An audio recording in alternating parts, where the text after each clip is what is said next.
नैना चंद्रेश और निर्मला के साथ अस्पताल जाती है। वहां पर चंद्रेश अपने बेटे से कहता है, देवेश देखो बेटा, तुमसे मिलने कौन आया है। देवेश बड़ी मुश्किल से बोल पाता है और कहता, कौन आया है पापा। तो चंद्रेश नैना की ओर इशारा करके बोलता है, यह तुम्हारी बड़ी माँ तुमसे मिलने आई है।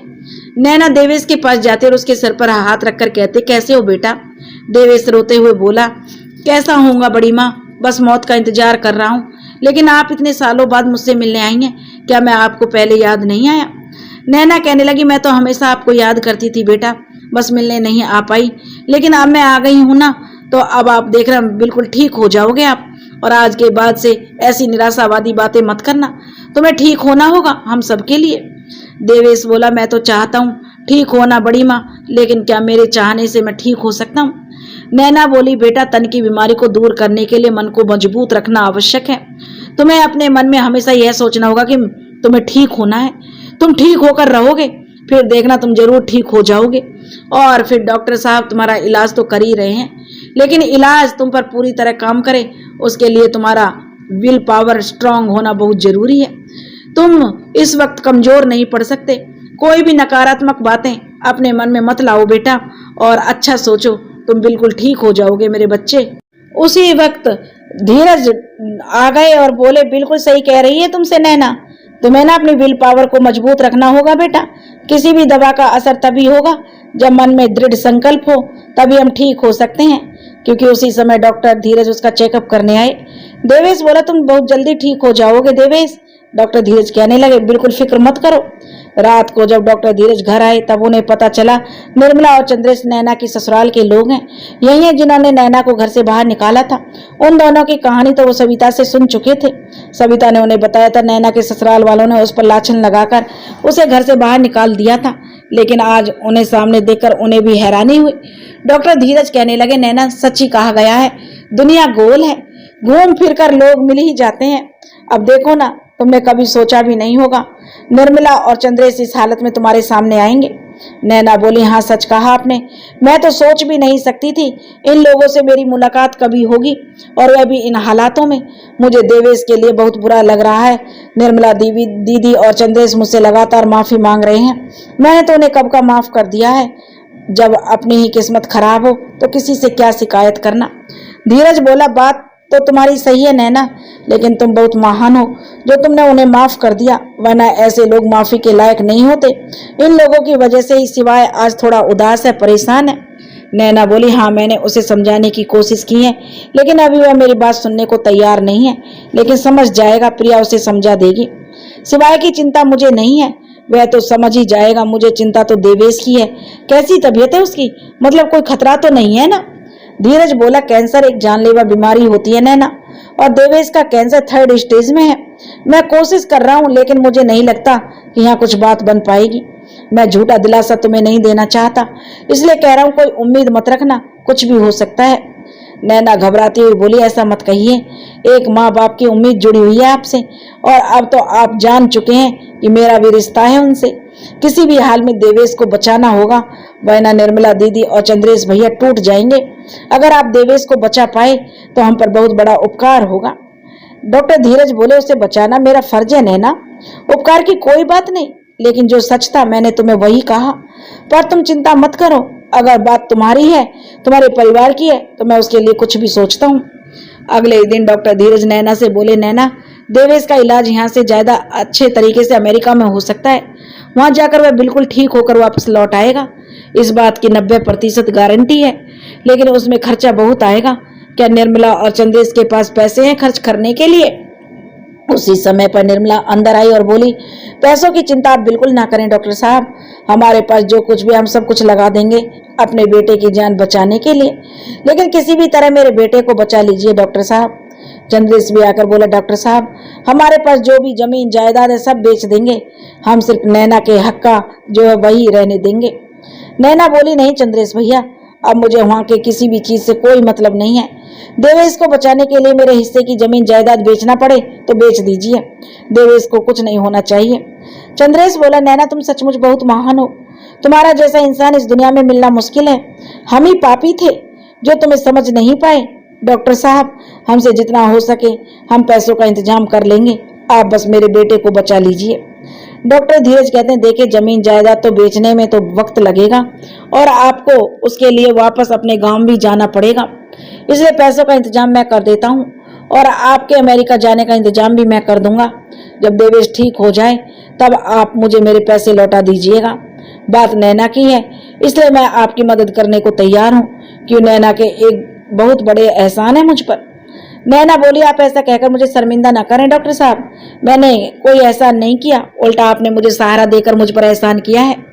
निर्मला कहने लगी, नैना तो है ही ऐसी, हर किसी की मदद के लिए तैयार रहती है, अपनी जान की परवाह किए बगैर दूसरों के लिए खड़ी रहती है। चंद्रेश हाथ जोड़कर नैना से कहने लगा, हाँ नैना, तुम इंसान के रूप में देवी हो, आज एक बार फिर तुमने साबित कर दिया तुम हम सबसे बहुत ऊपर हो, बहुत महान हो।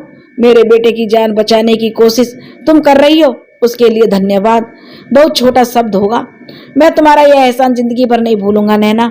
मैंने तुम्हारे साथ इतना बुरा बर्ताव किया, उसके बाद भी तुम मेरी मदद कर रही हो। मैं जानता हूँ डॉक्टर साहब मेरी वजह से ही हमारी इतनी मदद करने को तैयार हुए हैं। नैना, तुम्हारी वजह से जो हमारी डॉक्टर साहब इतनी मदद कर रहे हैं। मुझे माफ कर देना नैना, मेरा उन सारी गलतियों के लिए जो मैंने की हैं। नैना बोली, चंद्रेश भैया, मैं कोई देवी नहीं हूँ, बस इंसान हूँ। जहाँ तक देवेश की बात है तो मैं उसकी बड़ी माँ हूँ, मेरा भी कर्तव्य बनता है मैं उसे बचाने की कोशिश करूँ। और यहाँ मैं कुछ भी नहीं कर रही, यहाँ सब डॉक्टर साहब ही कर रहे हैं, उनकी बदौलत ही देवेश ठीक हो पाएगा। और रही बात आपको माफ करने की, तो मैंने पहले भी कहा है, मैं उन बातों को भूल चुकी हूँ। निर्मला कहती है, यह तो तुम्हारा बड़प्पन है नैना, तुम उन बातों को भूल चुकी हो, लेकिन हम नहीं भूले, पर अब हमें लगता है कि हमें अपने रिश्ते की नई शुरुआत करनी चाहिए। नैना कहती है, हाँ बिल्कुल, मुझे बहुत खुशी होगी, जो रिश्ता मैं खो चुकी थी वह अब मुझे फिर से वापस मिल जाएगा। धीरज बोला, चलिए अभी सब कुछ अच्छा हो रहा है तो सब लोग अच्छे से खुश होकर रहिए। कुछ ही दिनों में मैं देवेश के अमेरिका जाने का इंतजाम करता हूँ। पासपोर्ट वीजा बनने में थोड़ा वक्त लगेगा, तब तक उसका इलाज यहीं चलेगा और आप लोग यहाँ आराम से रहिए। मेरे जान पहचान के लोग हैं, इसलिए जल्दी में जल्दी पासपोर्ट वीजा का काम भी करवा दूंगा, आप लोग निश्चिंत रहिए, देवेश बिल्कुल ठीक हो जाएगा। अभी सब लोग बातें कर ही रहे थे, तभी प्रिया आई घबराई हुई, बोली, मम्मी, पड़ोस वाले शर्मा अंकल के यहाँ पुलिस आई हुई है। तब नैना कहती है, अरे शर्मा जी के घर पुलिस? वो तो बहुत लोग शरीफ लोग हैं, क्या हुआ उनके यहाँ जो पुलिस आई है? चलो चलकर देखते हैं। धीरज बोला, प्रिया तुम वहां नहीं जाओगी, तुम घर पर ही रुको, मैं आता हूँ, नैना के साथ जाकर देखता हूँ क्या हुआ है। प्रिया बोली, जी पापा आप लोग जाइए। जब नैना और धीरज शर्मा जी के घर पहुंचते हैं तब पता चलता है उनकी बहू ने उनके खिलाफ रिपोर्ट दर्ज कराई है। परिवार के सभी लोगों को पुलिस अरेस्ट करने आई है। शर्मा जी, उनकी पत्नी, उनके बेटे और बेटी को भी पुलिस अरेस्ट कर चुकी है।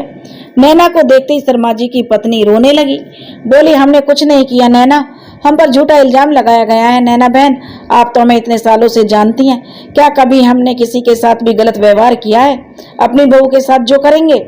नैना बोली, आप चुप हो जाइए, अगर आप सही हैं तो आपको डरने की जरूरत नहीं है। पूरे मोहल्ले में चारों तरफ बातें हो रही थी। कुछ लोग कह रहे थे शर्मा जी का परिवार भले ही देखने में सीधा साधा लगता हो, लेकिन बहू के मामले में हो सकता है उन्होंने गलती की हो। बिना किसी गलती के कोई भी लड़की अपने ससुराल वालों के खिलाफ रिपोर्ट क्यों दर्ज कराएगी? बहुत सारे लोग समाज के सामने अच्छा बनते हैं, लेकिन घर के अंदर अपनी बहुओं को प्रताड़ित करते हैं। वहीं कुछ लोग कह रहे थे शर्मा जी के परिवार के साथ गलत हुआ है। नैना और धीरज घर आ गई। प्रिया ने पूछा, क्या हुआ माँ?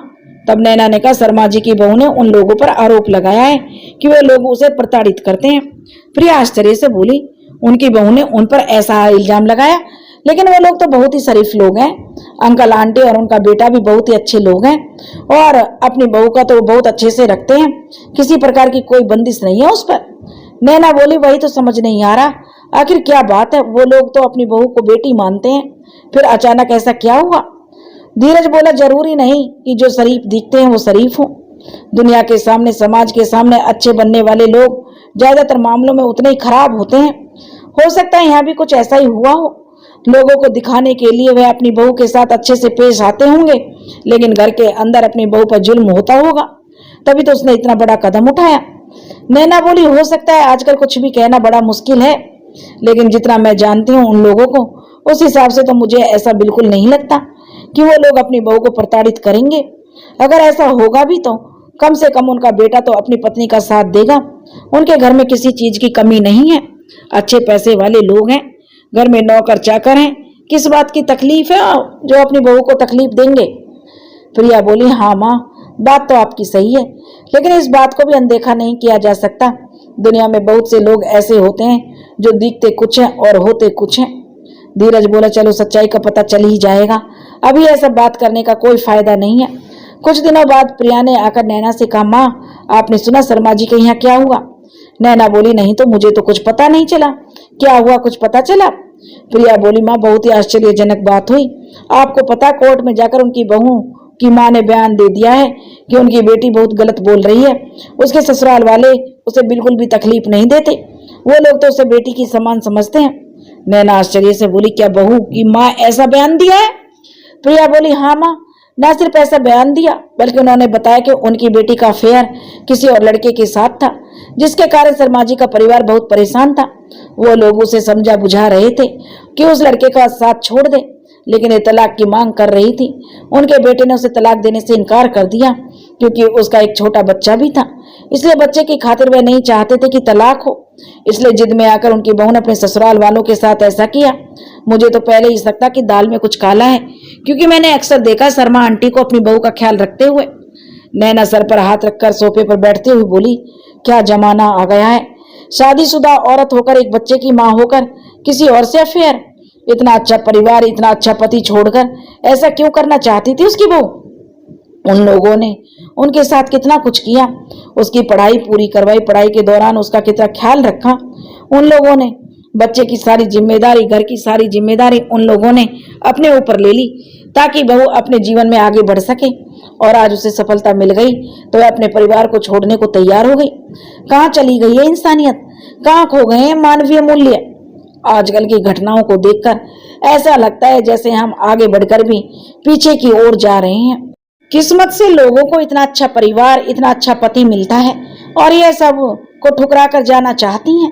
नहीं जा पाई तो इतना बड़ा आरोप लगा दिया, समाज के सामने उनकी बेइज्जती करवा दी। वह तो उसकी माँ ने बहुत अच्छा कदम उठाया बेटा, वरना बेचारे शर्मा जी का तो परिवार ही टूट जाता। प्रिया कहने लगी, मैं तो उसकी माँ की दाद देती हूँ जिन्होंने इतनी हिम्मत की अपनी बेटी के खिलाफ जाने की। यह हिम्मत हर किसी में नहीं होती माँ। उन्होंने न सिर्फ सच्चाई का सामने लाया बल्कि शर्मा जी के परिवार को भी बचा लिया। नैना बोली, हाँ बेटा, हर माँ बाप दुनिया में अपने बच्चों को अच्छी शिक्षा, अच्छे संस्कार देते हैं, लेकिन दुनिया की भीड़ में बच्चे उन संस्कारों को भूल जाते हैं। आज उसकी माँ ने जो काम किया वह वाकई काबिले तारीफ है।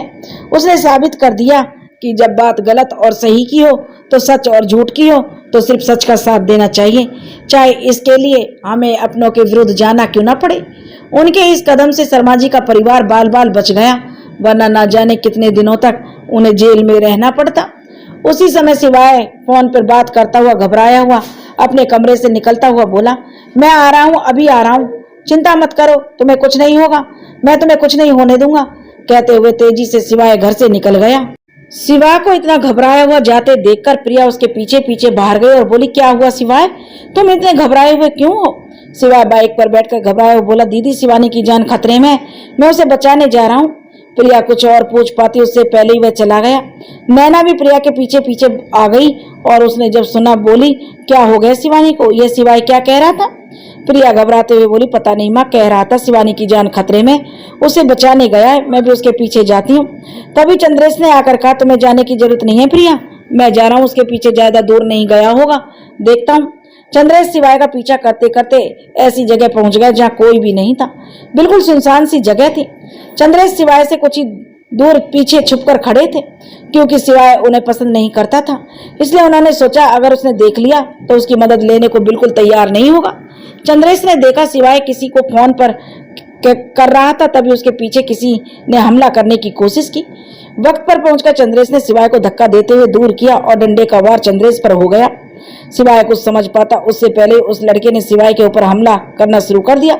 चंद्रेश ने उस लड़के को पीछे से पकड़ा और उसके हाथ से डंडा लेकर उसकी धुनाई कर दी। तभी आवाज आने लगी, शिवाय शिवाय मुझे बचाओ। जब देखा शिवानी के साथ 3 लड़के बलात्कार करने की कोशिश कर रहे थे। शिवाय उनकी तरफ बढ़ा, तब उनमें से एक शिवाय के ऊपर पिस्तौल तान दी एक ने।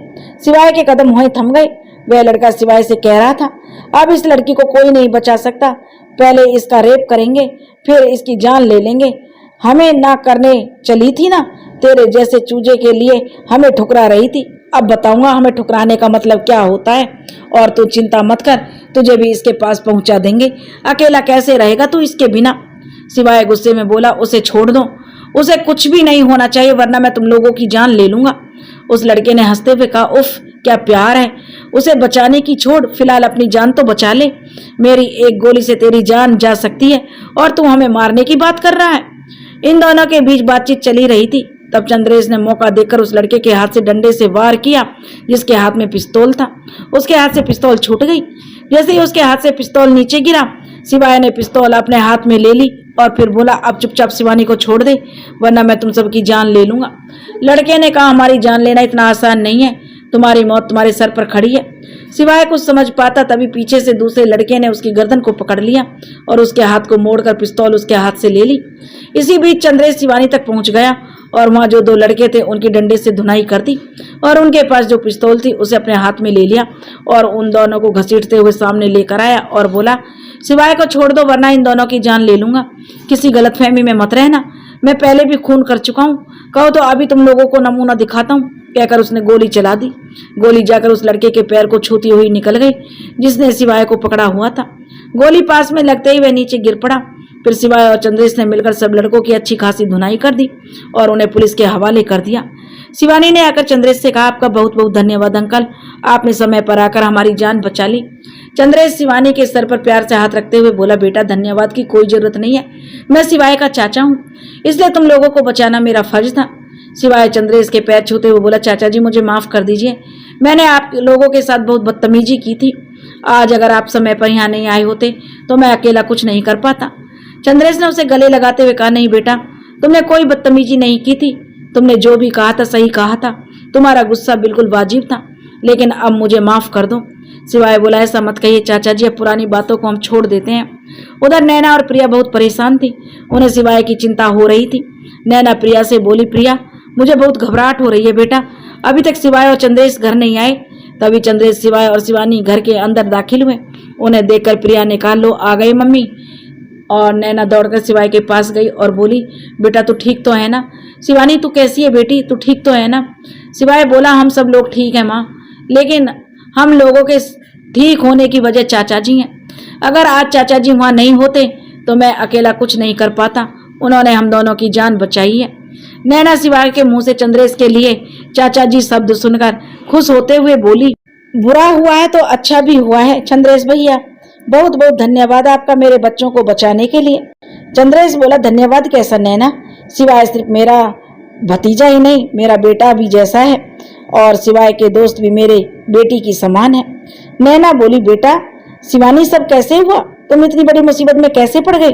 शिवानी रोती हुई बोली, आंटी क्या बताऊं, यह लड़के कब से मेरे पीछे पड़े थे, इनमें से एक बार बार मुझे रोकता रहता था, मुझसे रिश्ता बनाने को कहता था मुझसे प्यार करता है। जब मैंने इनकार कर दिया तो उसने मुझे बदला लेने के लिए ऐसा किया। आज जैसे ही मैं कॉलेज से निकली ये चारों मेरा पीछा करने लगे। कुछ दूर आगे जाने पर इन्होंने मेरे चेहरे पर कोई स्प्रे किया जिससे मैं बेहोश हो गई। फिर यह लोग मुझे किसी सुनसान जगह पर ले गए। मेरे फोन में शिवाय का नंबर इमरजेंसी कॉल में था। जैसे ही मुझे थोड़ा थोड़ा होश आने लगा मैंने फोन निकालकर शिवाय को कॉल लगा दिया। शिवाय ने मेरे कॉल के जरिए मेरे एड्रेस को ट्रेस कर लिया और वहां पहुंच गया। अगर आज समय पर यह लोग नहीं आते तो मैं आज नहीं बच पाती आंटी।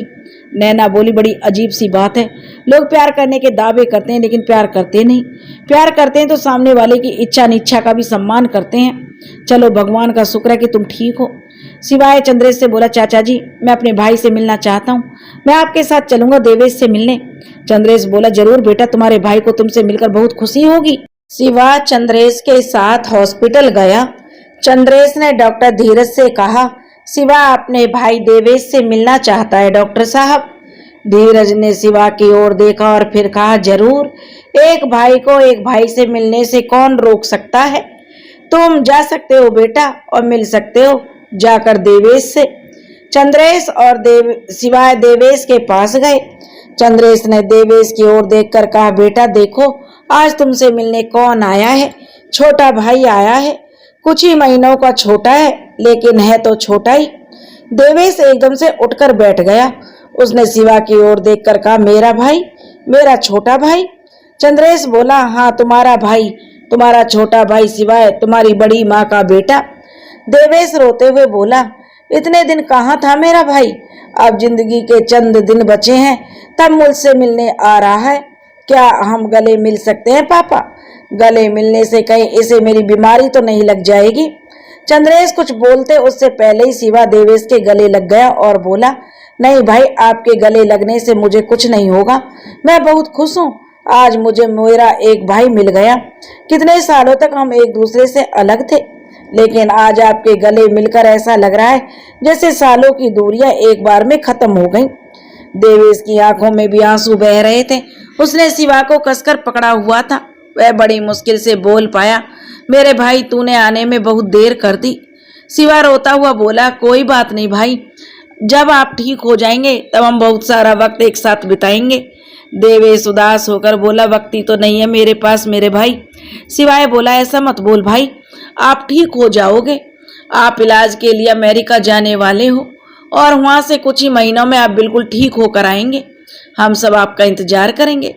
देवेश बोला, हाँ, अब तो मैं बहुत जल्द से जल्द ठीक होना चाहता हूँ ताकि तुम लोगों के साथ रह सकूं। तभी डॉक्टर धीरज आकर बोले, तुम बिल्कुल जल्दी से ठीक हो जाओगे देवेश, बस कुछ दिनों की बात है। चंद्रेश जी, आप जाने की तैयारी कीजिए। मैं कोशिश कर रहा हूँ कि जल्द से जल्द आप सबके जाने की व्यवस्था कर दूं। अब ज्यादा वक्त नहीं लगेगा। मुझे पूरा विश्वास है बेटा देवेश की तुम वहां से बिल्कुल स्वस्थ होकर लौटोगे। शिवा बोला, हाँ भाई, आपको ठीक होना होगा। हमारे लिए बड़ी मुश्किल से मेरा भाई मुझे मिला है। अब मैं अपने भाई को किसी भी हाल में खोना नहीं चाहता। मैं जब भी किसी को कहते सुनता था कि भाई सिर्फ भाई नहीं होते, दोस्त भी होते हैं, अक्सर मुझे भी लगता था कि काश एक भाई मेरा भी होता। उस वक्त मुझे नहीं पता था कि मेरा एक भाई है, लेकिन आज जब मैं जान गया हूं कि मेरा एक भाई है तो मैं बहुत खुश हूं। बस आप सब जल्दी से जल्दी ठीक हो जाएं और फिर हम दोनों मिलकर खूब मस्ती करेंगे। देवेश बोला, हाँ भाई, बिल्कुल, मैं भी बिल्कुल अकेला था। तुम्हारे साथ तो फिर भी प्रिया दी थी, लेकिन मेरे साथ तो कोई भी नहीं था। मुझे अक्सर अकेलापन खलता था। लगता था कि काश मेरे भाई होते, मेरी बहन होती। औरों को तो जब अपने भाई बहन के साथ खेलते देखता तब मुझे बहुत तकलीफ होती थी, लेकिन आज मैं बहुत खुश हूँ क्योंकि मुझे तो भाई ही मिला है और साथ ही साथ एक प्यारी सी बहन भी मिल गई है। मुझे पता है तुमसे पहले प्रिया दीदी मुझसे मिलने आई थी। चंद्रेश बोला, अच्छा, अब तुम दोनों भाई आज सारी बातें कर लोगे या कुछ कल के लिए भी छोड़ोगे? और सिवाय हम अब घर चलते हैं बेटा, देवेश को आराम करने की जरूरत है। शिवा बोला, जी चाचा जी, बिल्कुल भाई, आप आराम करो, मैं चलता हूँ। शिवा कहने लगा, फिर आऊंगा मिलने। देवेश मुस्कुराकर बोला, हाँ, मैं इंतजार करूंगा तुम्हारा। मैं भी आज बहुत खुश हूँ। ऐसे लग रहा है जैसे मैं बिल्कुल ठीक हो गया हूँ तुमसे मिलकर। धीरज बोला, बस कुछ दिनों का इंतजार है बेटा, तुम बिल्कुल सचमुच ठीक हो जाओगे। चलो अभी तुम आराम करो, तुम्हारा आराम करना बहुत जरूरी है। रात को जब सब लोग बैठकर खाना खा रहे थे और धीरज नैना से बोला, नैना, प्रिया के लिए एक बहुत अच्छा रिश्ता आया है। लड़का डॉक्टर है, उसके माता पिता भी डॉक्टर हैं, बहुत अच्छा खानदान है उनका। प्रिया वहाँ बहुत खुश रहेगी। उन्होंने खुद ही प्रिया का हाथ मांग लिया है। नैना खुश होते हुए बोली, अरे वाह, यह तो बहुत अच्छी बात है। प्रिया भी डॉक्टर है, ऐसे में लड़का अगर डॉक्टर रहेगा तो ज्यादा अच्छा रहेगा। परिवार के लोग भी डॉक्टर हैं और भी अच्छी बात है। कम से कम वो लोग प्रिया को समझ तो सकेंगे, उसकी व्यवस्था को समझेंगे। हमारे लिए उससे अच्छी बात और क्या हो सकती है। रिश्ता खुद चलकर हमारे घर आया है। अगर आपको ठीक लगता है तो फिर मुझे कोई आपत्ति नहीं है, बस प्रिया को लड़का पसंद होना चाहिए। प्रिया यह बातें सुनकर थोड़ी परेशान हो गई। उसने कहा कि देखो पापा, मैं अभी पढ़ाई करना चाहती हूँ, अभी मेरी पढ़ाई कंप्लीट नहीं हुई है, मैं अभी कोई शादी नहीं करना चाहती। शिवा प्रिया को परेशान देखकर समझ चुका था। प्रिया शादी की बात से परेशान है क्योंकि वह तो समीर से शादी करना चाहती है। इसलिए उसने कहा, दीदी ठीक तो कह रही है माँ, अभी उसे और पढ़ाई करनी है, अभी शादी कैसे हो सकती है। धीरज बोला, बेटा, डॉक्टरी की पढ़ाई खत्म नहीं होती, वह तो चलती रहती है। पढ़ाई खत्म होने के बारे में सोचने की जरूरत नहीं है, कोई जबरदस्ती नहीं है। तुम एक बार लड़के से मिल लो प्रिया, अगर तुम्हें ठीक ना लगे तो नहीं होगी शादी। कल उन लोगों ने एक पार्टी रखी है जिसमें बड़े बड़े डॉक्टर्स आने वाले हैं, हमें भी बुलाया है, तो कल हम सब चलते हैं वहां पर। तुम लड़के को देख लेना, उससे मिल लेना, अगर ठीक लगे तो बात आगे बढ़ाएंगे, वरना कोई दूसरा लड़का देखेंगे। लड़कों की कोई कमी थोड़ी ही है। अगले दिन सब लोग पार्टी में जाते हैं। पार्टी में बड़े बड़े डॉक्टर आए होते हैं। नैना इतनी बड़ी पार्टी देखकर असहज होती है। उसे पार्टियां पसंद नहीं थी, वो पार्टी में आती भी नहीं। आज बात प्रिया की थी, इसलिए उसने आना जरूरी समझा। उस पर से प्रिया ने उसे जबरदस्ती ऊंची हील वाली सैंडल पहना दी थी, जिससे नैना को चलने में थोड़ी दिक्कत हो रही थी। वह धीरे धीरे आगे बढ़ रही थी।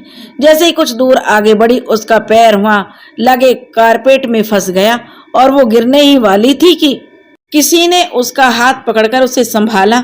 नैना की नजर उस पर गई तो देखा सामने एक खूबसूरत नौजवान लड़का खड़ा था। उसने उस लड़के से कहा, धन्यवाद बेटा, मुझे तुमने गिरने से बचा लिया। उस लड़के ने कहा, इसमें धन्यवाद की कोई बात नहीं आंटी जी, मुझे लग रहा था आप अपने इस सैंडल की वजह से अनकंफर्टेबल महसूस कर रही हैं। नैना बोली, हाँ बेटा तुमने सही कहा, अब क्या बताऊं, मेरी बेटी ने मुझे जबरदस्ती इसे पहना दिया है। उस लड़के ने कहा, जब आप किसी चीज में कंफर्टेबल ना हो तो आपको उसे करने की कोई जरूरत नहीं है, और हील पहनना वैसे भी हेल्थ के लिए अच्छा नहीं होता। अगर आप कंफर्टेबल नहीं है तो उसे खोल दीजिए, मैं दूसरी सैंडल ला कर देता हूँ। नैना बोली, हाँ बेटा, अगर ला दे सको तो बड़ी मेहरबानी होगी आपकी, क्योंकि कारपेट में पैर फंसने की वजह से यह टूट भी गई है, लेकिन इस वक्त तुम सैंडल लाओगे कहाँ से? उस लड़के ने कहा, मैं मम्मी की सैंडल लेकर आऊंगा आंटी जी, यह मेरा घर है। नैना मन ही मन खुश हो गई, सोचने लगी, लड़का प्रिया के लिए तो बहुत ही अच्छा रहेगा, इतना नेक संस्कारी लड़का कहाँ मिलेगा। नैना अभी उसके बारे में सोच ही रही थी कि वह एक घर में काम करने वाले के साथ आ गया और बोला, तुम सैंडल नीचे रख दो और आओ। फिर नैना की ओर देखकर बोला, लीजिए आ गई सैंडल आंटी जी, अब आप इसे आराम से पहन लीजिए। वैसे कहाँ है आपकी बेटी? मैं मिलना चाहता हूँ उनसे, ताकि उन्हें बता सकूं कि हील्स पहनना हेल्थ के लिए अच्छा नहीं होता, वह भी तब जब सामने वाला उसमें अनकंफर्टेबल हो। नैना बोली, हाँ बिल्कुल बेटा, अपनी बेटी से मैं अभी मिलाती हूँ तुम्हें, चलो मेरे साथ, यहीं पास होगी। नैना जब उस लड़के के साथ आगे बढ़ी तो प्रिया उसे कहीं नजर नहीं आती। वह कहती है, पता नहीं कहाँ चली गई। अच्छा रुको बेटा, मैं फोन करके बुलाती हूँ, यहीं कहीं होगी। उस लड़के ने कहा, कोई बात नहीं आंटी जी, मैं बाद में मिल लूंगा, अभी मुझे थोड़ा और लोगों से मिलना है, इसलिए चलता हूँ। उसके जाने के कुछ देर बाद प्रिया नैना के पास आकर बोली, आप कहाँ रह गई थी मम्मा? मैं आगे बढ़ गई, पीछे देखा तो आप थी ही नहीं, मैं कब से आपको यहाँ वहाँ ढूंढ रही हूँ, कॉल क्यों नहीं किया आपने? नैना बोली, मुझे कुछ बोलने भी दोगी या खुद ही बोलती रहोगी? अरे बाबा, तुझे पता है मेरा पैर कारपेट में फंस गया था, मैं गिरने ही वाली थी कि उस लड़के ने मुझे बचा लिया। प्रिया बोली, किस लड़के ने बचाया आपको? नैना बोली, अरे देखो, मैं बातों बातों में उसका नाम पूछना भूल गई, तुझे पता है कौन था वह? प्रिया बोली, अब मुझे कैसे पता होगा माँ, मैं थोड़े ही न मिली हूँ उससे, मिलकर तो आप आ रही हैं और आपको नाम भी नहीं पता, फिर भी आप उसके बारे में जानती हैं। नैना मुस्कुराते हुए बोली, हाँ बेटा, वो वही लड़का था जिसके बारे में कल रात को तेरे पापा ने जिक्र किया था, बहुत ही अच्छा लड़का है, मुझे तो बहुत पसंद आया, वह तुझसे भी मिलना चाहता है, लेकिन जब मैं उसे लेकर आई तो तू मुझे मिली ही नहीं, लेकिन अगर तू एक बार उससे मिल लेगी तो फौरन शादी के लिए हाँ कर देगी। प्रिया बोली, माँ मैंने कल ही आप लोगों से कहा था ना कि मुझे शादी नहीं करनी है, लेकिन आप लोग बात को समझ ही नहीं रहे हैं, वह लड़का कितना भी अच्छा हो, मुझे उससे शादी नहीं करनी, मैं बस पापा की बात रखने के लिए यहाँ चली आई हूँ, लेकिन आप इस गलत फहमी में मत रहिएगा, मैं उस रिश्ते के लिए हाँ करूँगी। कहकर प्रिया वहाँ से चली गई। नैना को प्रिया का ऐसा व्यवहार देखकर कुछ समझ नहीं आया, वह हैरान परेशान होकर उसे जाते हुए देख रही थी। तभी शिवा ने आकर कहा, क्या बात है माँ, दीदी इतने गुस्से में क्यों है? नैना बोली, अब क्या बताऊं तुझे शिवा, कह रही है लड़का कितना भी अच्छा होगा तो उसे उस लड़के से तो शादी करनी ही नहीं है, मैं तो उस लड़के से मिल चुकी, बहुत ही अच्छा लड़का है बेटा। शिवा बोला, शादी तो दीदी को करनी है तो अपनी मर्जी भी तो उन्हीं की चलेगी ना, अगर वह शादी नहीं करना चाहती तो आप लोग जबरदस्ती क्यों कर रहे हैं, जब करनी होगी तो वह कर लेगी शादी, बेकार में परेशान करने की कोई जरूरत नहीं है। नैना बोली, उसका तो मुझे कुछ समझ नहीं आ रहा, लेकिन तू ऐसी बातें क्यों कर रहा है बेटा, अच्छा घर परिवार बहुत मुश्किल से मिलता है। मैंने कहा ना, मैंने लड़के को देखा है, उससे मिल चुकी हूँ। तुझे पता है मेरी सैंडल टूट गई थी, उसने मुझे दूसरी सैंडल लाकर दिलवाई। बहुत ही नेक दिल का और अच्छा लड़का है। आज के जमाने में कहाँ मिलते हैं अच्छे लड़के। अच्छा परिवार है। जब रिश्ता खुद चलकर हमारे घर आया है तो हमें हाँ करनी चाहिए। पढ़े लिखे लोग हैं तो प्रिया को पढ़ने से थोड़े ही रोकेंगे। मैंने तो सोचा था कि तुझे कहूंगी उससे बात करने को, शायद तेरी और उसकी समझ में उसकी बात तेरी कही हुई आ जाए, पर तू है कि तू तो उसी का राग अलाप रहा है। शिवा बोला, मेरी बात क्यों मानेगी माँ वो? अगर उन्हें शादी नहीं करनी तो वो नहीं करेंगी, किसी भी बात पर नहीं मानेंगी वो। नैना बोली, ऐसा बातें क्यों कर रहा है? ऐसी कौन सी बात है, क्यों नहीं मानेगी? तू कुछ छुपा रहा है क्या मुझसे? कोई बात है तो बता, उसकी शादी ना करने के पीछे की। शिवा बोला, अरे मैं क्यों छुपाऊंगा माँ, मुझे कुछ नहीं पता। शादी के लिए इनकार थोड़े ही कर रही है, वो तो बस अभी नहीं करना चाहती। आप लोग ही समझ जाइए, बेकार में जिद पर अड़े हुए हो। नैना बोली, ठीक है, मैं धीरज जी से बोल दूंगी, वह अभी शादी के लिए हाँ ना बोलें, कुछ दिन इंतजार कर लें। मैं जाती हूँ धीरज जी से बात करने, कहकर नैना वहां से चली गई। जैसे ही नैना आगे बढ़ी, धीरज ने आकर कहा, मुबारक हो नैना, प्रिया की शादी पक्की हो गई। मैं अभी तुम्हारे पास ही आ रहा था यह खुशखबरी देने। ऐसा सुनते ही नैना घबरा कर बोली, अरे लेकिन एक बार प्रिया से तो पूछ लेते कि प्रिया क्या चाहती है। धीरज जी बोले, चलो नैना, मैं तुम्हें उनसे मिलाता हूँ। फिर धीरज मुस्कुराते हुए सामने की ओर इशारा करते हुए बोला, जहाँ प्रिया उस नौजवान लड़के के साथ खड़ी थी। नैना को कुछ समझ नहीं आ रहा था कि अभी अभी जो लड़की कुछ देर पहले शादी के लिए ना बोलकर गई है, वह उस लड़के के साथ इतनी खुश कैसे नजर आ रही है। तभी शिवा भी नैना के पास आ जाता है और जब उसकी नजर प्रिया की तरफ जाती है तो वह खुशी से बोल पड़ता है, अरे समीर जीजू। नैना हैरानी से उसकी ओर देखती हुई बोली, क्या कहा तूने समीर जीजू? तू जानता है इस लड़के को? शिवा खुश होते हुए बोला, हाँ मैं अच्छी तरह से जानता हूँ। यही तो वो कारण थे जिसके कारण प्रिया दीदी शादी के लिए ना कह रही थी। लेकिन देखिए, पापा ने भी उसी लड़के को पसंद किया है जिससे प्रिया दीदी शादी करना चाहती थी, इसलिए तो वे दोनों इतने खुश नजर आ रहे हैं। नैना आश्चर्य से बोली, क्या? यह क्या कह रहा है तू? यह तो वही लड़की है जिसकी मैं तारीफ कर रही थी, और यह लड़का तो वही है जिसने मुझे सैंडल भी लाकर दी है। शिवाय बोला, हाँ माँ, उसका नाम समीर है। प्रिया दीदी उससे प्यार करती है, दोनों एक दूसरे से शादी करना चाहते हैं। धीरज बोला, अच्छा तो यह बात है। जानती हो नैना, जब मैं प्रिया को लेकर समीर से मिलाने जा रहा था तो वह बिल्कुल भी जाने को तैयार नहीं थी। मैंने भी एक बार सोचा कि जबरदस्ती नहीं करनी चाहिए, लेकिन मुझे इतना ज्यादा पसंद था समीर कि मैंने सोचा एक बार प्रिया को उससे मिलना चाहिए, और मैं जिद करके उसे अपने साथ लेकर गया। जब उसे वहां लेकर गया तो समीर की पीठ हमारी तरफ थी। मैंने कहा, समीर, यह है मेरी बेटी प्रिया। जैसे ही वो प्रिया की ओर घूमा, दोनों एक दूसरे को देखकर खुश होकर बोले, तुम? प्रिया खुश होते हुए बोली, पापा, आपने इसे मेरे लिए पसंद किया है, मुझे तो पता ही नहीं था। मैं भी हैरान रह गया। मैंने पूछा, तुम दोनों एक दूसरे को जानते हो? समीर बोला, हाँ अंकल, हम एक दूसरे को जानते हैं। फिर तो समीर के पिताजी भी खुश हो गए और बोले, चलिए अब तो बच्चे भी एक दूसरे को पसंद करते हैं, तब तो कोई मुश्किल नहीं है।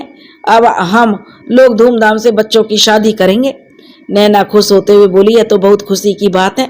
बहुत किस्मत वाले लोग होते हैं जिन्हें उनका प्यार मिल पाता है। चलिए प्रिया से मिलकर आते हैं। नैना और शिवा प्रिया के पास जाते हैं। समीर उन्हें देखते ही बोला, अरे आंटी आप? तब प्रिया बोलती है, ये मेरी मम्मा है, तुम मिल चुके हो इनसे। समीर प्रिया की ओर देखकर बोला, अच्छा तो वह तुम हो जिन्होंने इन बेचारी आंटी को हाई हील्स पहनाई थी? जब आंटी उसमें कंफर्टेबल नहीं थी तब तुमने उन्हें सैंडल क्यों पहनाई? तुम्हें पता है इनका पैर कारपेट में फंस गया था, यह गिरने वाली थी। अच्छा हुआ जो मैंने इन्हें समय पर आकर बचा लिया। नैना बोली, हाँ बेटा, मेरी तो सैंडल ही टूट गई थी, इसने ही लाकर अपनी मम्मी की सैंडल मुझे दी है। समीर बोला, तुम डॉक्टर होकर इतना भी नहीं जानती हो प्रिया, हील्स पहनना सेहत के लिए अच्छा नहीं होता। प्रिया बोली, मैं डॉक्टर होने से पहले एक लड़की हूँ, और एक लड़कियां हील्स के बगैर नहीं रह सकती। तुम नहीं समझोगे, और कौन सा रोज रोज पहनने को कहा है मैंने? कभी कभी पहनने से कुछ नहीं होता, तुम्हें ज्यादा डॉक्टर बनने की जरूरत नहीं है। समीर शिवा हंसता हुआ बोला, जीजू संभल के, प्रिया दीदी बहुत डेंजरस है। अभी से आप पर हुक्म चला रही है। प्रिया शिवा की ओर देखकर बोली, बेटा घर चल, तू पक्का पिटेगा मुझसे। शिवा हंसता हुआ बोला, जीजू आप जल्द से जल्द लेकर जाइए इसे, वरना इस हिटलर को हम लोग ज्यादा बर्दाश्त नहीं कर पाएंगे, फिर आपको ही हमारा इलाज करने की जरूरत पड़ेगी। प्रिया बोली, मम्मा देख रही हैं ना आप, जानता है कि मैं इसे अभी दौड़ा कर मार नहीं सकती, इसलिए जानबूझकर ऐसी बातें कर रहा है, पर मैं तुझे छोड़ूंगी नहीं बच्चू, घर चल तू। नैना बोली, बस करो तुम दोनों, कहीं पर भी शुरू हो जाते हो। अब तेरी शादी होने वाली है प्रिया, तू कोई छोटी बच्ची नहीं, अब समझदार बन। तभी धीरज समीर के माता पिता के साथ आते हैं और कहते हैं, नैना मैंने और डॉक्टर रमेश ने एक रिश्ते के लिए हाँ कर दी, इस रिश्ते को तय कर दिया, अब तुम लोग भी एक दूसरे से मिल लो और आपस में बाकी की बातें कर लो। समीर की मां नैना का अभिवादन करते हुए बोली, आइए बहन जी हम लोग बैठकर बात करते हैं। डॉक्टर रमेश बोले, चलिए डॉक्टर धीरज, अब हम यहाँ हमारी कोई जरूरत नहीं है, होम मिनिस्टर जो कहेंगे वही होने वाला है, हमें तो बस आज्ञा का पालन करना है, क्यों है ना श्रीमती जी। समीर की माँ बोली, हाँ बिल्कुल, अब हम दोनों ही सारी बातें करेंगे, आप लोग बस हमारी आज्ञा का पालन करने के लिए तैयार रहिए।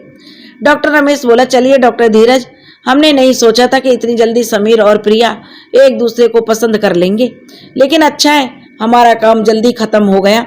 आइए आपको मैं एक ऐसे इंसान से मिलाता हूँ जो बहुत ही बेहतरीन डॉक्टर हैं और अमेरिका में उनका जाना आना जाना लगा रहता है। आपने कहा था ना किसी पेशेंट को अमेरिका भेजना है इलाज के लिए, तो इसमें वह हमारी बहुत ही अच्छी मदद कर सकते हैं। धीरज खुश होते हुए बोले, यह तो बहुत अच्छी बात है, मैं मिलना चाहूंगा उनसे। रमेश धीरज को लेकर जाते हैं और कहते हैं, हेलो डॉक्टर शरद, यह है मेरे मित्र डॉक्टर धीरज, मैंने इनके बारे में आपसे बात की थी। डॉक्टर धीरज, यह है डॉक्टर शरद, IVF के मशहूर डॉक्टर, इन्होंने बहुत साल पहले इस क्षेत्र में काम किया और आज इनका बड़ा नाम है। डॉक्टर धीरज हाथ मिलाते हुए बोले, हेलो डॉक्टर शरद, आपसे मिलकर बहुत खुशी हुई। शरद बोला, मुझे भी बहुत खुशी हुई डॉक्टर धीरज आपसे मिलकर। डॉक्टर धीरज शरद से मिलकर बहुत खुश हो जाते हैं, क्योंकि देवेश के लिए शरद उनकी मदद करने को तैयार था। धीरज कहते हैं, आपका बहुत बहुत धन्यवाद डॉक्टर शरद, जो आप मेरी मदद करने को तैयार हैं। मुझे देवेश को जल्द से जल्द अमेरिका भेजना है, आपके सहयोग से वहाँ अच्छे डॉक्टरों से उसका इलाज हो पाएगा और वह स्वस्थ होकर भारत आ जाएगा। डॉक्टर शरद कहते हैं, हाँ हाँ जरूर, मैं बात करूंगा वहाँ के डॉक्टरों से, वहाँ के अच्छे डॉक्टरों से मेरी जान पहचान है, वह देवेश का इलाज कर देंगे। लेकिन जैसा कि आप बता रहे हैं उसका कैंसर 3rd स्टेज पर है, तो आपको जल्द से जल्द उसे अमेरिका भेजने की तैयारी करनी चाहिए, वरना कहीं ऐसा ना हो जाए वहाँ सारी तैयारियां होने के बाद देवेश ही वहाँ समय से ना पहुँच पाए। डॉक्टर धीरज कहते हैं, नहीं नहीं, मैं बिल्कुल भी ऐसा नहीं होने दूंगा डॉक्टर, मैं जल्द से जल्द उन्हें भेजने की तैयारी में पहले से ही लगा हुआ हूँ, अभी बस कुछ दिनों में वे लोग अमेरिका चले जाएंगे। शरद बोला, फिर तो ठीक है।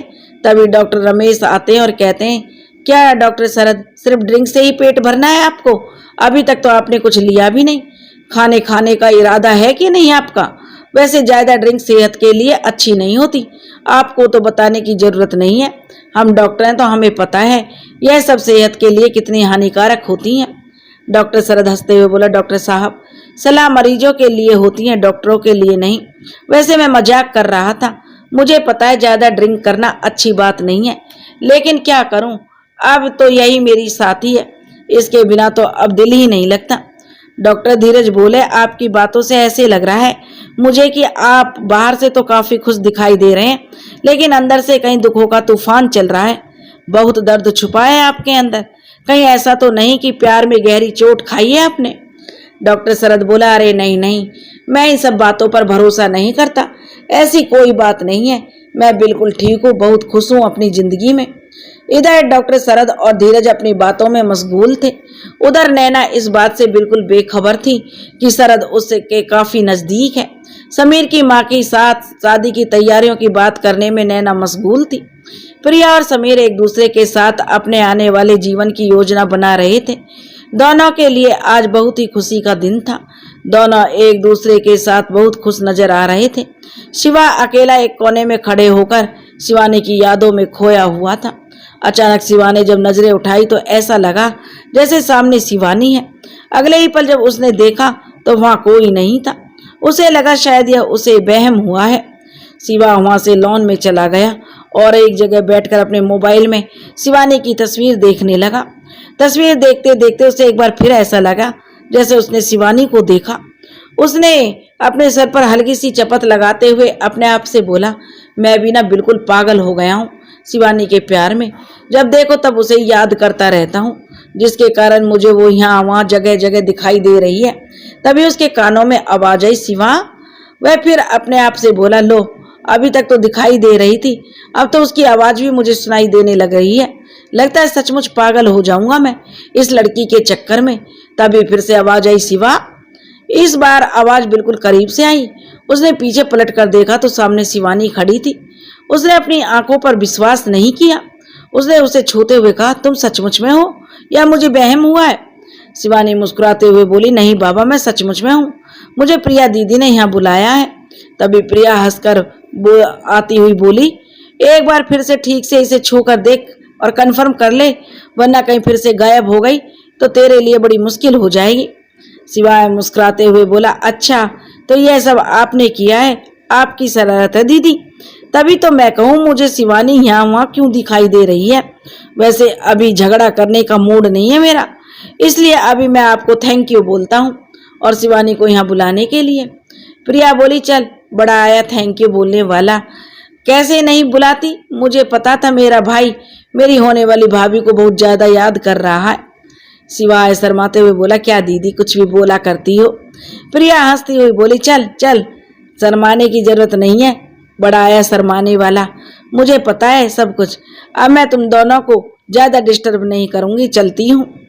वह वहां से जो प्रिया अंदर आई तब नैना ने उसे बुलाकर कहा, बेटा अपने पापा को बुलाकर लाओ, उनसे तुम लोगों की सगाई को लेकर कुछ बात करनी है।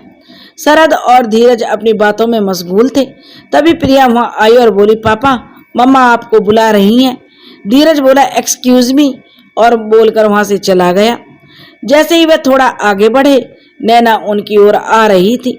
नैना को देखकर धीरज बोले, क्या बात है नैना, तुमने मुझे बुलाया? नैना नाम सुनते ही शरद के कान खड़े हो गए।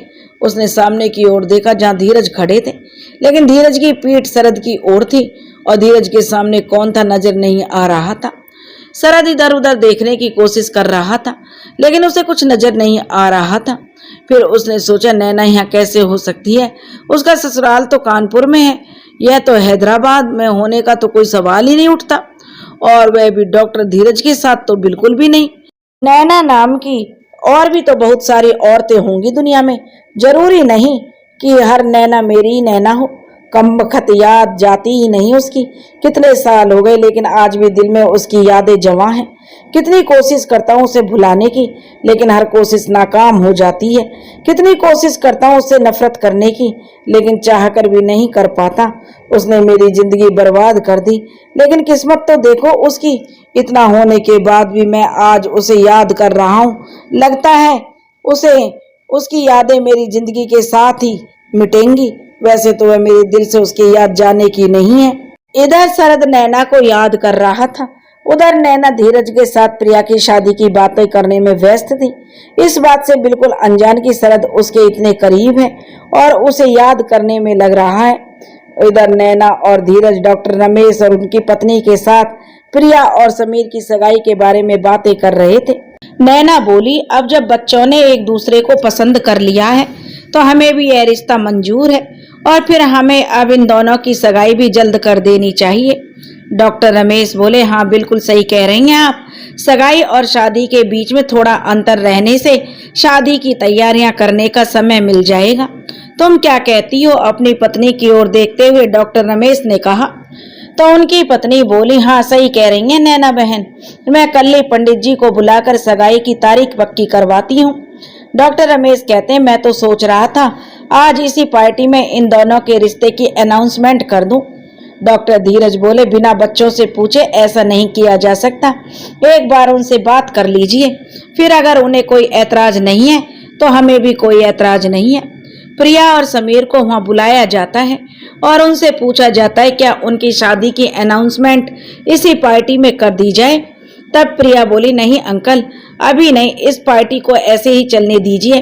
अभी इस बात की अनाउंसमेंट करने से सबका ध्यान हम पर ही चला जाएगा, फिर हमें कंफर्टेबल फील नहीं होगा। जब सगाई कर ही रहे हैं तो फिर सगाई की पार्टी ही होगी, उसी वक्त सबको पता चलेगा तो अच्छा रहेगा।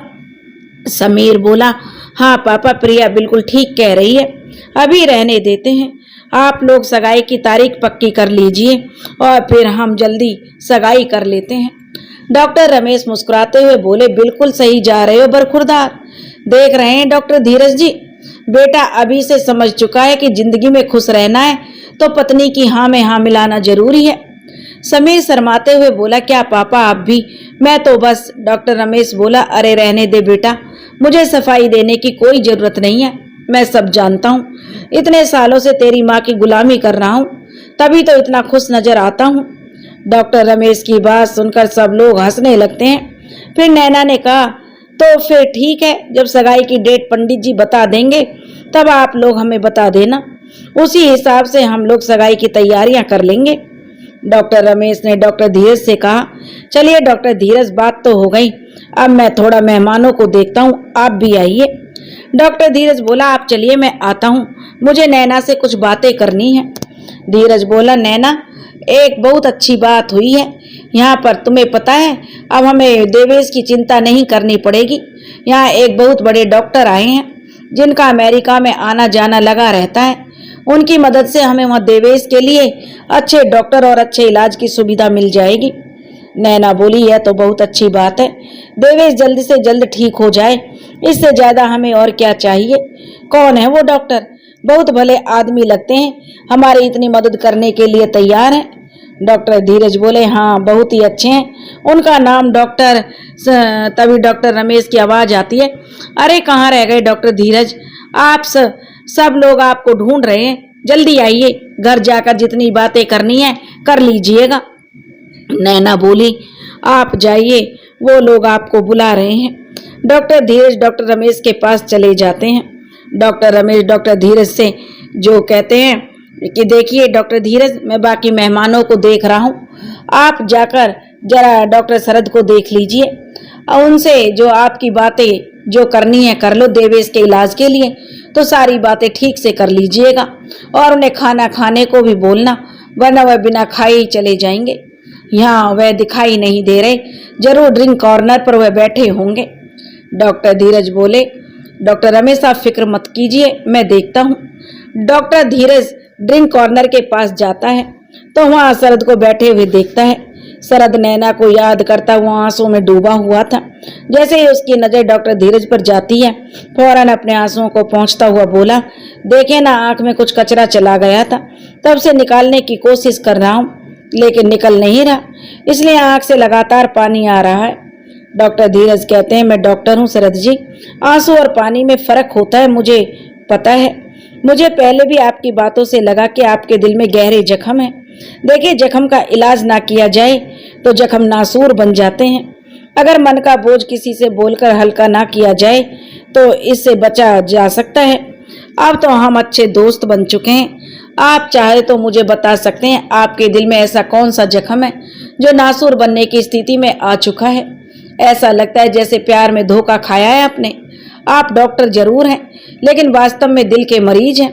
डॉक्टर शरद बोले, दिल के मरीज तो हम सब होते हैं डॉक्टर धीरज, बस जिसे प्यार की मंजिल मिल जाती है उसकी बीमारी ठीक हो जाती है और जिसे नहीं मिलती वह पूरी उम्र के लिए दिल का मरीज बन जाता है। अब क्या बताऊं आपको, काफी साल हो गए इस बात को, लेकिन उसकी यादें आज भी उतनी ही जीवंत हैं जितनी उस समय हुआ करती थी। वह मेरे गांव में रहती थी, पहली नजर में मुझे उससे प्यार हो गया था। उसकी खूबसूरती ही ऐसी थी, कोई भी उससे प्यार कर बैठे। एक बेमिसाल खूबसूरती की मलिका थी वो। फिर अचानक एक दिन उसकी शादी हो गई और वह मुझसे दूर चली गई। किस्मत ने मुझे और भी मौके दिए उसके पास जाने के, लेकिन उसने हर बार मुझे झूठी उम्मीद देकर ठुकरा दिया। मैंने उसे बहुत प्यार किया लेकिन उसने प्यार के बदले मुझे धोखा दिया। डॉक्टर धीरज बोले, यह तो बहुत दुख की बात है डॉक्टर शरद, लेकिन जिंदगी किसी के लिए रुकती नहीं, आप अपना ख्याल रखिए, बीती बातों को भूलने की कोशिश कीजिए। वैसे भी आपने सच्चा प्यार किया था उससे, लेकिन उसे आपके प्यार की कदर नहीं थी, तभी तो उसने आपको धोखा दिया। अब ऐसे बेवफा के लिए आप अपना खून क्यों जला रहे हैं? वो आपके प्यार के काबिल ही नहीं थी। ऐसे धोखेबाज इंसान को भूल जाना अच्छा है, आप उसे भूल जाइए। डॉक्टर शरद बोले, बहुत कोशिश की डॉक्टर साहब, लेकिन हर बार असफल रहा। तभी डॉक्टर रमेश आकर बोले, आप लोग अभी तक बातें कर रहे हैं, चलिए रात हो चुकी है, खाना खा लीजिए, अब पार्टी खत्म होने वाली है। डॉक्टर धीरज बोले, हाँ हाँ बिल्कुल डॉक्टर शरद, चलकर खाना खाते हैं, चलिए। सभी लोग खाना खा रहे थे, तभी प्रिया ने आकर डॉक्टर धीरज से कहा, पापा आपने खाना खा लिया तो घर चलिए, हमें देर हो रही है, मुझे कल कॉलेज में बहुत काम है। डॉक्टर धीरज बोले, हाँ हाँ बेटा, मेरा खाना हो चुका है, मैं बस चल रहा हूँ। धीरज ने डॉक्टर शरद से कहा, चलिए डॉक्टर साहब, अब मैं चलता हूँ। यह क्या, आपने फिर से ड्रिंक ले लिया? आपने तो खाना भी नहीं खाया ठीक से। डॉक्टर शरद बोले, नहीं, मुझे जो खाना था मैंने खा लिया। खाने के बाद मेरी आदत है थोड़ी सी लेने की, इसलिए बस थोड़ी ही लेकर आया हूँ। चलिए मिलता हूँ फिर आपसे। डॉक्टर धीरज प्रिया के साथ वहां से चला गया। पार्टी में भीड़ कम होने लगी थी। शरद थोड़ा आगे बढ़कर एक सोफे पर बैठ गया। अचानक उसे आवाज सुनाई दी, प्रिया बेटा जल्दी चलो। इस आवाज को सुनकर उसके रोंगटे खड़े हो गए। वह फौरन सोफे से उठकर खड़ा हो गया और सामने की ओर देखा। नैना धीरज के साथ वापस जा रही थी।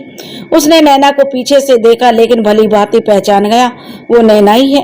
नैना को देखने के साथ उसके चेहरे का रंग बदलने लगा, आंखों में खून उतर आया, आंखें लाल हो गई उसकी। उसे नफरत होने लगी नैना से। उसने कहा, मुझे धोखा देकर तुम चैन से अपनी जिंदगी बिता रही हो, ठीक नहीं किया तुमने नैना मेरे साथ। मैं यहाँ जल रहा हूँ, हर रोज तुम्हारी याद में मर रहा हूँ, और तुम अपना घर बसाकर खुश हो। मेरे प्यार का यह सिला दिया तुमने। उसके हाथों का दबाव गिलास पर पड़ने लगा। उसने अपना सारा गुस्सा गिलास पर ही निकाल दिया। कांच टूटकर पूरे फर्श पर बिखर गया। कांच टूटने की आवाज सुनकर डॉक्टर रमेश दौड़कर उनके पास आए और उन्होंने शरद की ओर देखकर कहा, आप ठीक तो हैं ना? आपके हाथों में कांच तो नहीं चुभा? कितना खून बह रहा है, आइए मेरे साथ। उधर नैना डॉक्टर धीरज और बच्चों के साथ घर चली आई। रात को सोने के समय उसे नींद नहीं आ रही थी।